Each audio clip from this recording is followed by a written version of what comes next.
Friends, CTET के exam के लिए काफ़ी इंपॉर्टेंट वीडियो है और अगर आप ये वीडियो को मिस करते हैं तो ज़रूर एग्ज़ाम में 7 से 8 प्रश्न आप मिस कर पाएंगे। खास करके सीटेट की पेपर फर्स्ट की जो ईवीएस के प्रश्न पूछी जाती है उसके जो 30 प्रश्न में से इस वीडियो से आपको 7 से 8 प्रश्न जरूर मिलेंगे।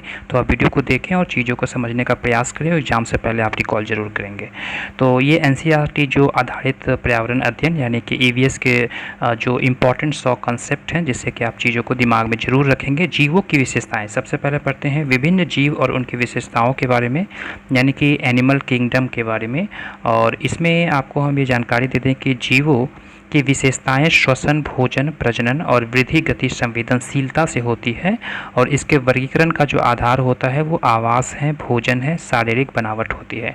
उदाहरण के लिए स्तनधारी में गाय, हाथी और बंदर आते हैं इस श्रेणी में। वहीं पक्षी श्रेणी में कबूतर एवं तोता है। सरीसृप में सांप और कछुआ आते हैं। उभयचर में जो है वो मेढक आते हैं। वहीं मछली में रेहू, कतला मछली आती है। कीड़े में चींटी, मधुमक्खी आते हैं। आप फिगर के द्वारा भी एग्जाम में रिकॉल कर पाएंगे ताकि अगर इससे प्रश्न आपको पूछी जाती है तो आप जरूर बना पाएंगे।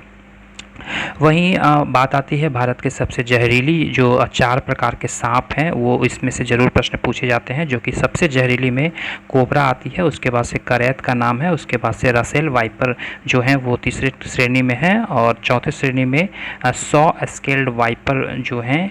ये सांप जो है भारत के सभी यानी कि एक तरह से विश्व में देखा जाए तो सबसे जहरीली 4 प्रकार के सांप आती है। यहाँ पे कुछ प्राथमिक उपचार भी बताई जाती है ईवीएस में कि रोगी को शांत रखे, हिलने ना दे, यानी कि जब कभी भी सांप काटे तो क्या क्या प्राथमिक उपचार कर सकते हैं। घाव को साबुन या पानी से साफ करें और टॉनिकेट ना लगाएं और तुरंत नज़दीकी अस्पताल में जाएं जहाँ पे उन्हें एंटीवेनम दी जा सके। आगे बात करते हैं क्षेत्रीय भोजन एवं पारंपरिक कला के बारे में। इससे भी प्रश्न पूछी जाती है। क्षेत्रीय भोजन होती है वो कल्चर पर डिपेंड करती है। भारत में अलग अलग क्षेत्रों के भोजन स्थानीय जलवायु, फसल और संस्कृति पर आधारित होती है। जैसे हिमालय क्षेत्र यानी जम्मू कश्मीर के क्षेत्र में राजमा, गुच्छी और मक्खन और चाय जो है काफ़ी पॉपुलर है। वहीं दक्षिण भारत में इडली, डोसा और सांभर जो है वो पॉपुलर है। वहीं पूर्वी भारत में माँ भात और रसगुल्ला जो है वो काफ़ी पॉपुलर है। वहीं पश्चिम भारत गुजरात में ढोकला और खींचू जो है वो पॉपुलर हैं। वहीं उत्तरी भारत में सरसों का साग और मक्की की रोटी जो है वो काफ़ी पॉपुलर हैं। आइए हम बात करते हैं कुछ कला के उदाहरण के बारे में। जैसे महाराष्ट्र में जो है वो वर्ली कला है। वहीं मधुबनी में आप लोग को जानकारी होगा कि मधुबनी में जो है वो बिहार के ज़िला है, वहाँ पे मधुबनी पेंटिंग काफ़ी प्रचलित है। वहीं उड़ीसा में पटचित्र और फर चित्रकला जो है वो राजस्थान में काफ़ी पॉपुलर है। आइए कुछ और टॉपिक के बारे में बात करते हैं और बात करते हैं जंगली और पालतू जानवरों के बारे में।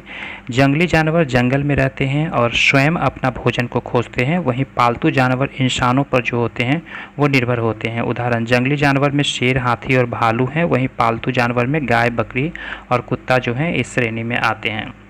बात करते हैं मानचित्र दिशा ज्ञान के संबंध में। 4 मुख्य दिशाएं हैं, उत्तर, पूरब, पश्चिम और दक्षिण।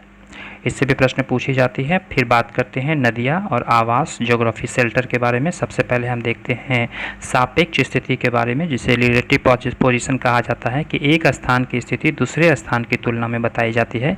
कि पहाड़ के उत्तर में गांव, नदी के दक्षिण में खेत और स्कूल के पश्चिम में जो हैं वो बाजार हैं। तो इस प्रकार दिशा ज्ञान से आपको प्रश्न पूछी जाती है। विभिन्न प्रकार के आवास, पहाड़ी क्षेत्र के जो आवास है वो कच्चे पक्के मकान, ढलान वाली छत होती है वहाँ पे।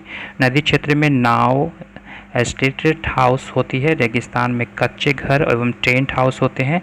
तटीय क्षेत्र में नाव, मछुआरों के घर होते हैं। वहीं शहरी क्षेत्र में पक्के मकान और अपार्टमेंट इस श्रेणी में आते हैं। आइए बात करते हैं हमारा आसपास और पर्यावरण, प्लांट और इन्वायरमेंट के बारे में। पौधों और उनके प्रयोग के बारे में, उपयोग के बारे में। भोजन में गेहूं, चावल, फल और सब्जियां। वहीं औषधि में तुलसी, नीम, एलोवेरा। ईंधन में लकड़ी और गोबर श्रेणी में आते हैं। वहीं वस्त्र में कपास, जूट और सजावट में गुलाब और गुड़हल के पौधे आते हैं। पर्यावरण संरक्षण के लिए पेड़ लगाएं, उनकी रक्षा करें। जल का संरक्षण करना जो है वो काफ़ी उपयोग है पर्यावरण संरक्षण के लिए। वहीं प्लास्टिक का कम से कम प्रयोग करें। कचरे को अलग अलग डब्बे में डालना आवश्यक होता है। वन्य जीवों की रक्षा कराना हमारा मौलिक कर्तव्य है। खोजें वृक्ष जो है वो राजस्थान में है और जो खेजड़ी के वृक्ष होते हैं ऐसे, यह पानी की कमी के क्षेत्र में पाया जाता है और इसकी जड़ें गहरी होती है और पानी को ये उसमें रोकता है। बावरी जो होते हैं वो सीढ़ीदार कुआं को कहा जाता है, जिसमें वर्षा जल संग्रह की प्राचीन पद्धति है और पानी को संरक्षित और सहेजने के साधन के रूप में इसे जो होती है वो प्रयोग किया जाता है।